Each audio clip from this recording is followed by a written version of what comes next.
Welcome to School Family Communication. Um, I'm mydelectabledarlooney. That's my Tumblr URL, but my real name is Alicia. I have some experience as a high school teacher. I've subbed for a while, and I'm actually starting my first position in Arizona in 2 weeks. I also was a preschool teacher for 5 years, and I've worked as a therapeutic support staff person, also known as a TSS, for 2 years.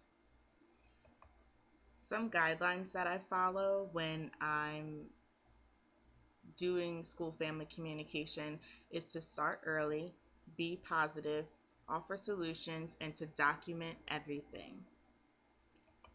As far as starting early goes, you can start before school starts. You can start on the first day of school. So when I was working in preschool before school started, every family got a letter home welcoming the family and the child to the classroom. The letter explained our philosophy, what to expect on the first day, and what the child could bring into the classroom.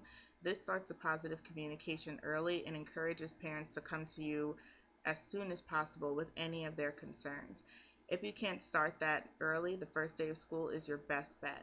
On that day in the preschool, we gave the parents the opportunity to come to a meeting where they got to meet the staff. If they couldn't attend, they still received a letter in the child's mailbox introducing each classroom staff member and our goals for their child. A letter attachment also gives parents the space to tell us their goals for their child, which becomes important for further communication. Sometimes if we didn't have what we thought to be a correct address for the parents, we did phone calls home letting them know what they needed to know for the first day of school. And since it was preschool, we did end up seeing a lot of our parents, so we could do a lot of that communication in person, so it would look different at every grade level.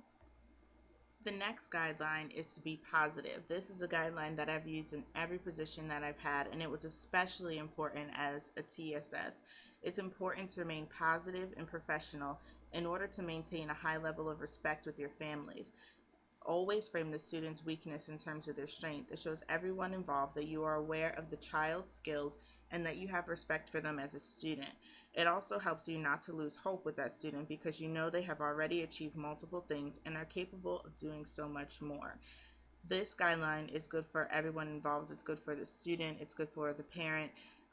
It helps them remain positive when you are modeling this positive behavior.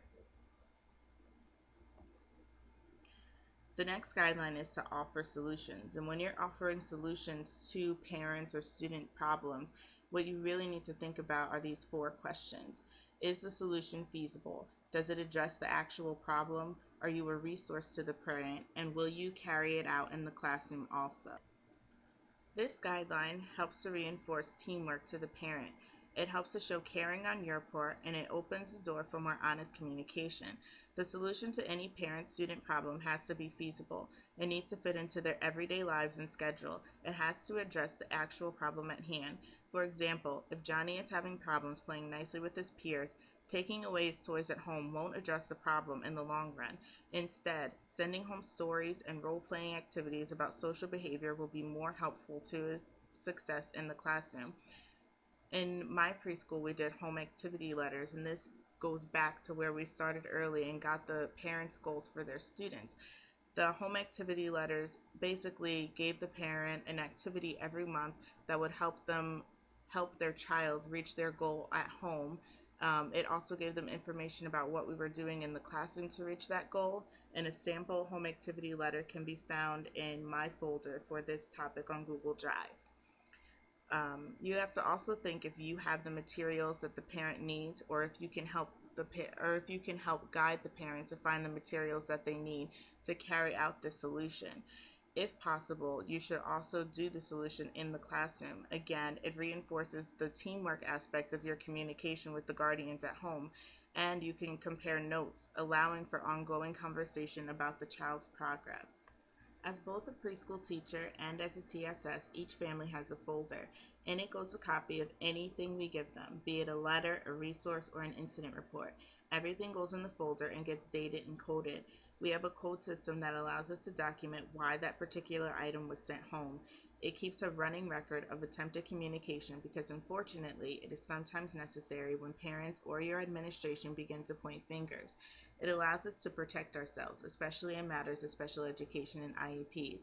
In the preschool, we have incident forms to report anything that happened with a family that is suspicious, harmful, or out of character. It gives space for date, time, place, people involved, and signatures. We try to have parent conversations with another staff person present so we can have a witness signature.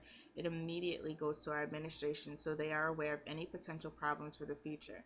A sample of this form can be found on my Google Drive folder for this topic. This running record can also allow you to see which types of communication your parents are more likely to respond to. One parent preferred emails because they went straight to her phone.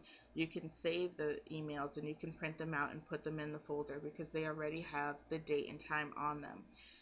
A really important thing is to always let the parent know that you are documenting communications. At the preschool and as a TSS, it's in our parent handbook that we document communications for future reference so that we know how to address the parent and in what manner they like to be addressed, and to go over whatever issues and to know whatever issues have already been addressed when we have meetings in the future.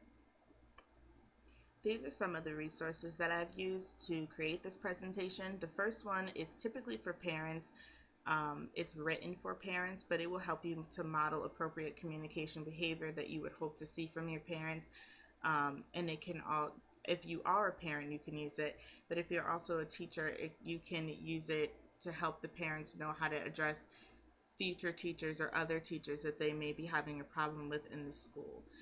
An article that I use is also Communicating with Parents by Susan Graham Craig, and it can be found in my Google Drive folder for this topic.